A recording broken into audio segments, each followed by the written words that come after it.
બિહારમાં ભાજપની જીત થતાં જામનગરમાં ઉજવણી કરવામાં આવી રહી છે। રાજ્યમંત્રી રીવાબા જાડેજાની આગેવાનીમાં ફટાકડા ફોડીને વિજયોત્સવ ઉજવાયો।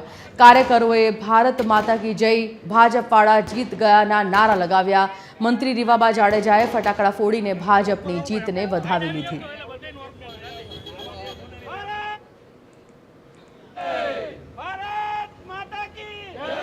જનાર્દને જે આશીર્વાદ, જે ઉત્સાહ, જે ઉમંગ અને જે વિશ્વાસ સંપાદિત કર્યો છે રાષ્ટ્રીય નેતૃત્વ એવા આદરણીય પ્રધાનમંત્રી શ્રી નરેન્દ્રભાઈ મોદી સાહેબ ઉપર, માનનીય ગૃહપ્રધાન શ્રી અમિત શાહ સાહેબ ઉપર તેમજ એનડીએના સંયુક્ત ઉપક્રમે આજે એક ઐતિહાસિક જીત